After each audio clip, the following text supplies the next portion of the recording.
My name is Whitney Smart, and I chose my poem from the Norton Anthology World Literature Book, Volume B. The author I decided to do is Lai Bo or Lai Po, and the poem I decided to do is South of the Walls We Fought.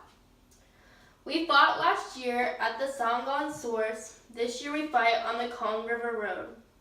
We washed weapons on the surf of the Tai Zi, gazed horses on grass in the Sky Mountain snow.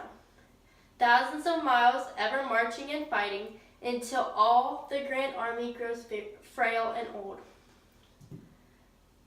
The Xiongnu treat slaughter as farmers treat plowing. Since bygone days, only white bones are seen in their fields of yellow sand. The house of Qin built the wall to guard against the Turk. For the house of Han, the beacon fires were blazing still. Beacon fires blaze without ceasing. The marching and battle never end. They died in fighting on the steeps. Their vanquished horses neigh, mourning to the sky. Kites and ravens peck men's guts, fly with them dangling from their beaks, and hang them high on boughs of barren trees. The troops lie, mud-smeared in grasses, and the general acted all in vain. Now I truly see the weapons are evil's tools. The sage will use them only when he cannot do otherwise. So this poem, all in all, is an anti-war poem that Lai Bo has created. In the first stanza, he really just talks about the prevalence of their fighting. He says last year they fought in the Sanggon Source. This year they're on the Kong River Road, and it talks about how they've washed their weapons in the surf of the Tai Zi, and their horses have been on Sky Mountain snow. So what they're saying there is they've literally fought everywhere. They've been everywhere. They've fought everywhere. And it says they've done thousands of miles of marching and fighting, all until the Grand Army grows frail and old. So what they're saying is these people, they fight for their whole life. They go to all these different places and they continue to fight until they physically can't anymore. In the second stanza, the Xiongnu, that's the enemies of the Han Empire. So what they're saying is those people treat slaughter as farmers treat plowing. So what they're saying there is they don't mind doing it. It's part of their job. Just how farmers plow to produce their crops.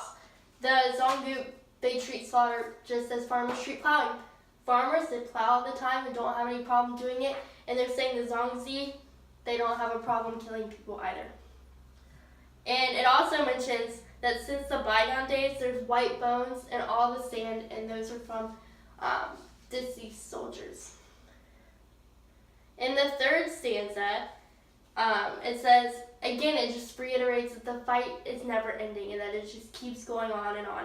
It says the beacon fires blaze without ceasing, the marching and battle never end.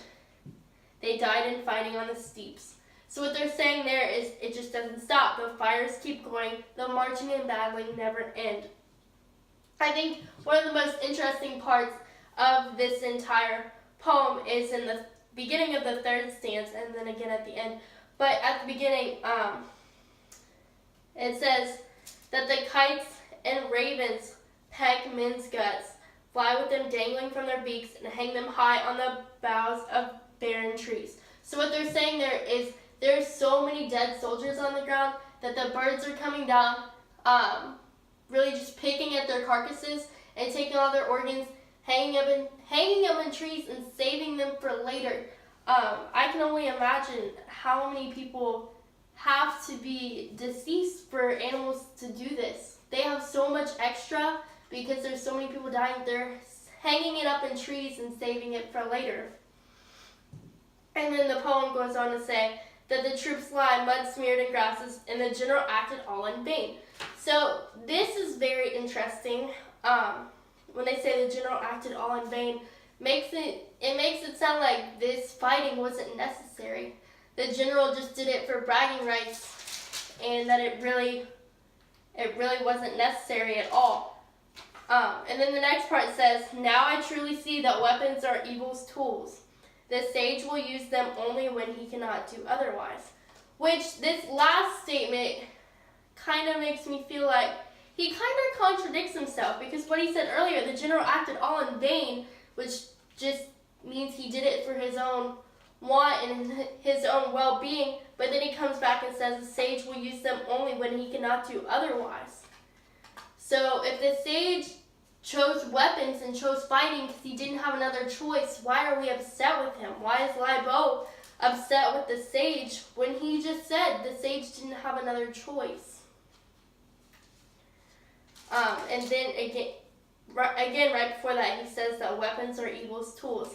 So it's kind of a contradictory statement, what Lai Bo is saying here.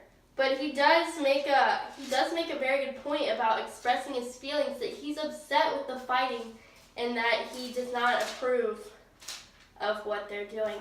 And that is my analysis on The South of the Walls We Fought by Lai Bo.